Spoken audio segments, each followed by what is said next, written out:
minutes later. Assalamualaikum warahmatullahi wabarakatuh. Perkenalkan, kami dari kelas 8D kelompok 3 yang beranggotakan 5 anak. Saya Diana Andrawati Silva, nomor absen 7. Saya Faisal Aditya Adgansa, nomor absen 12. Saya Tinta Inia Jasari, nomor absen 6. Saya Risma Dwi Arianti, nomor absen 26. Saya Rehania Satid, nomor absen 25. Berikut ini pengertian, tujuan, contoh-contoh sikap, macam-macam, ciri-ciri sejarah demokrasi di Indonesia.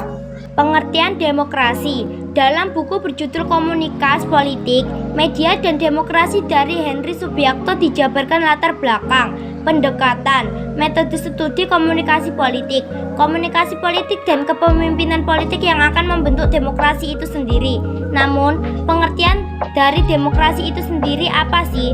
Demokrasi berasal dari bahasa Yunani yaitu demos dan kratos.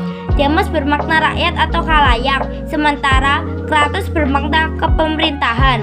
Demokrasi sebagai sistem pemerintahan yang mengizinkan dan memberikan hak kebebasan kepada warga negaranya untuk berpendapat serta turut serta dalam pengambilan keputusan di pemerintahan. Tujuan demokrasi.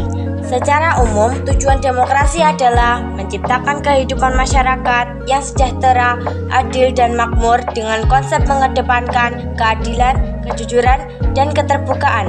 Pada konsepnya, tujuan demokrasi dalam kehidupan bernegara juga meliputi kebebasan berpendapat dan kedaulatan rakyat. Untuk lebih jelasnya, berikut beberapa tujuan demokrasi secara umum. 1. Kebebasan berpendapat. 2. Menciptakan keamanan dan ketertiban. 3. Mendorong masyarakat aktif dalam pemerintahan. 4. Membatasi kekuasaan pemerintahan. 5. Mencegah perselisihan. Contoh-contoh sikap demokrasi. 1. Bersikap adil kepada semua orang. 2. Jika dalam berorganisasi selalu mengedepankan musyawarah dalam pengambilan keputusan. 3. Selalu menghargai perbedaan pendapat. 4. Saling menghargai dan menghormati antar sesama manusia. 5. Ikut berpartisipasi dalam kegiatan gotong royong. Macam-macam demokrasi yang perlu diketahui. 1. Demokrasi parlementer. 2. Demokrasi langsung.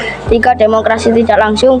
4. Demokrasi Pancasila. 5. Demokrasi presidensial. 6. Demokrasi liberal. Ciri-ciri demokrasi: yang pertama, memiliki perwakilan rakyat. Yang kedua, keputusan berlandaskan aspirasi dan kepentingan warga negara. Yang ketiga, menerapkan ciri konstitusional. Yang keempat, menyelenggarakan pemilihan umum. Yang kelima, terdapat sistem kepartaian. Sejarah pergolakan demokrasi yang terjadi di Amerika Serikat pada tahun 1829 hingga 1877. Jadi, seluruh perkara kenegaraan harus dibicarakan langsung dengan rakyatnya. Demokrasi murni atau demokrasi langsung adalah sistem yang diusung di zaman tersebut. Ribuan tahun kemudian, pada abad ke-6 sebelum Masehi, bentuk pemerintahan yang relatif demokratis diperkenalkan di negara-negara bagian Athena oleh Clisthenes pada 508 sebelum Masehi. Kondisi tersebut membuat Clisthenes dikenal dengan panggilan Bapak Demokrasi Athena. Saat itu Athena menganut demokrasi langsung dan memiliki dua ciri utama, yakni pemilihan warga secara acak untuk mengisi jabatan administratif dan yudisial di pemerintahan, serta majelis legislatif yang terdiri dari semua warga Athena. Kesemuanya saat itu memiliki hak berbicara dan memberi suara di majelis Athena. Meski dibuat oleh majelis, demokrasi Athena berjalan dengan kontrol langsung dari rakyat. Rakyat akan menyuarakan pendapatnya lewat majelis atau pengadilan untuk membantu kendali politik. Hingga pada saat memasuki abad pertengahan 6-15 Masehi di Eropa Barat, gagasan tersebut tidak digunakan lagi. Ada banyak sistem di mana pemilihan tetap dilakukan meskipun hanya beberapa orang yang dapat bergabung. Parlemen Inggris sendiri dimulai dari Magna Carta, sebuah dokumen yang menunjukkan bahwa kekuasaan raja terbatas dan melindungi hak-hak tertentu rakyat. Parlemen terpilih pertama adalah Parlemen de Montfort di Inggris pada 1265.